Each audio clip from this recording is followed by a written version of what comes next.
Agora nós vamos mudar de assunto, sabe por quê? Porque nessa semana um fato chocou a comunidade da região.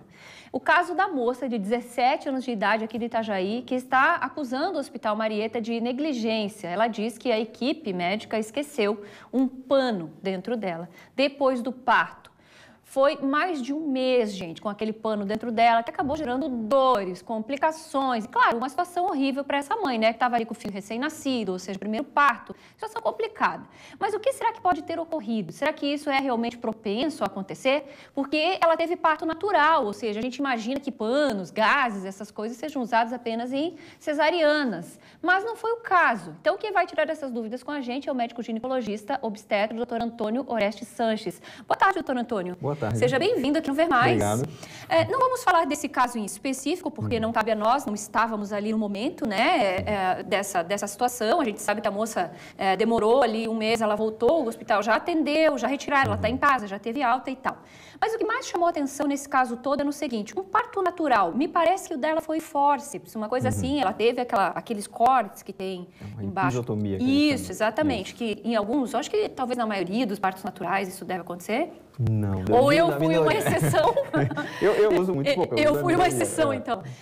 Por que existe a propensão? Porque assim como eu também não sabia que usava, né, apesar de eu ter tido parto natural, mas não estava prestando atenção nisso, panos, gases, é comum isso? Sim, a questão realmente é difícil de comentar o caso, já que não estava lá, não estava participando, não vi. Mas pelo que eu sei foi utilizado fórceps, e geralmente quando se utiliza o fórceps, às vezes tem que fazer essa pequena incisão, que é a episiotomia, e quando faz a episiotomia, dependendo do tamanho dessa incisão, pode ter um sangramento, essa é uma região hipervascularizada, então tem grandes sangramentos, talvez por isso tenha usado uma compressa para estancar o sangramento. Então isso pode acontecer sim, não é tão comum, mas pode. Claro, e quando trabalha, e claro, né, a gente não está querendo aqui dizer que isso é uma coisa que, vamos dizer assim, que sim, é algo banal que aconteceu. Não é isso, longe de nós. Mas assim, por exemplo, quando se trabalha com uma equipe, às vezes uma pessoa faz um procedimento, a outra dá continuidade e pode acontecer com que ocorra situações assim, né? Não é tão incomum esse tipo de situação, né? Não é, infelizmente não é, até porque os nossos hospitais aqui são muito movimentados, as equipes estão sempre em rodízio, então são várias equipes. O importante é ter esse sincronismo da própria equipe, esse conhecimento da equipe, conversar. Isso pode acontecer, é um erro, é uma falha, mas isso não quer dizer que seja uma coisa corriqueira, claro, que tem que verificar o erro e tentar prestar mais atenção na segurança. Claro. O que pode ter ocorrido, algum esquecimento, então o esquecimento existe hoje em dia, a própria OMS já existe um checklist que eles criaram desde 2009, para segurança de procedimentos cirúrgicos, e nesse caso não deixa de ser um procedimento cirúrgico, já que teve uma incisão, e sempre de conferir compressas, gases, instrumental, tudo que for utilizado, você conta e reconta após cada procedimento, isso é o ideal. E é uma equipe. Então, assim, às vezes a gente põe a culpa, quando a gente fala erro médico, o termo erro médico não se qualifica apenas para o médico, apesar de usar esse termo. Entendi. Erro médico se qualifica também, pode ser para o enfermeiro, pode ser para qualquer anestesista, o auxiliar, enfim, uma equipe médica que está participando.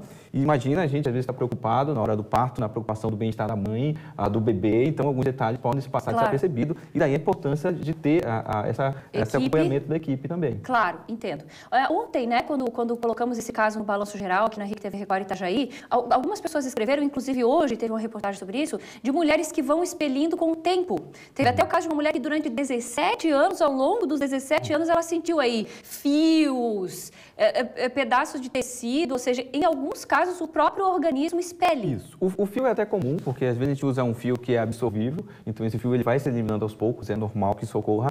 A questão aí maior, porque ele ficou mais atento, é a questão da compressa, isso já não é tão comum de ser eliminado, e muitas vezes esse diagnóstico não é feito precocemente, porque é difícil até a gente pensar, não foi um esquecimento, não tem como você ficar lembrando, ficar investigando se você esqueceu. Claro, é igual ontem que chegaram a questionar a mãe, né, por exemplo, assim, mas ela demorou um mês, alguma coisa assim.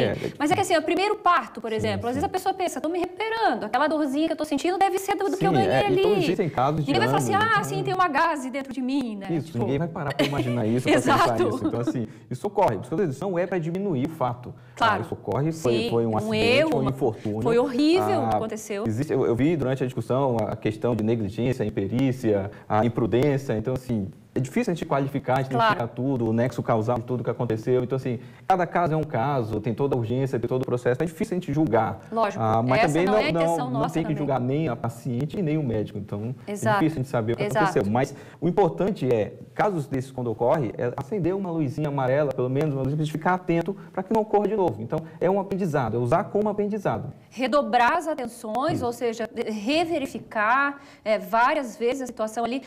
As pessoas têm acesso, por exemplo, assim, eu pergunto porque sou leiga, né? Durante um parto natural, vamos colocar, como foi o caso dessa paciente, cada um tem certinho o que vai fazer? Por exemplo, assim, cada membro da equipe tem a sua função? Ou... Na verdade, uma equipe bem entrosada ou bem treinada deveria saber mais ou menos.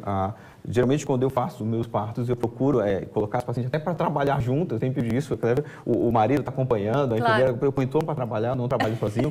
Então, para isso mesmo, dividir responsabilidades e dividir atenção. Então, isso é importante. Claro, exatamente. Para mais pessoas ali pensando, desfrutando, claro, daquele momento, que é um momento feliz, que é um momento que deve ser um momento alegre, mas também de muita responsabilidade para todos que estão ali naquele momento. Vamos levar em consideração que não é apenas um parto que ocorre numa maternidade. Uma maternidade pode estar ocorrendo ao mesmo tempo 2, 3 partos. Sim, exato. Então, existe muita coisa para prestar atenção. Então, é difícil a gente julgar por causa disso. Claro, a gente sabe, né, frisando mais uma vez, que se realmente está sendo como a família colocou, né, que é o que tudo indica, foi sim um erro, foi grave, mas assim, é uma situação que envolve todo um procedimento que precisa ser observado com cautela. Existem procedimentos legais que devem ser tomados, mas eu acho que o mais importante do que encontrar culpados é o aprendizado. Então, é importante ter, uma vez que a equipe passou por isso, redobrar a segurança, redobrar a atenção nos outros casos. Agora, só para a gente fechar, por exemplo, tem algum sintoma, alguma coisa que a mulher poderia ficar alerta depois do parto? Corpo estranho deixado, nesse caso é um corpo estranho, sempre vai ter uma resposta inflamatória e depende muito de cada paciente. Então, é difícil a gente especificar. Então, na verdade, ele vai sentir dores, pode sentir febre, até um processo infeccioso. Então, é bem inespecífico, é difícil. Mas, assim, é sempre bom pensar nessa possibilidade. Claro, ou seja, para descartar, considerá-la, nem que seja para descartar em uma análise ou uma volta ao hospital. Dê alta na paciente quando ela estiver 100%, quando ela estiver bem. Na dúvida, segure a paciente, espere um pouquinho e investigue mais. Muito bem, obrigada. Seja sempre bem-vindo aqui no Ver Mais. Só chamar que eu venho. Só lá olhando as fotinhas dos recém-nascidos nas suas redes sociais. Vamos testar de plantão. Hoje eu estou de novo. Vai ter vários, então. Se Deus quiser. Obrigada, seja bem-vindo.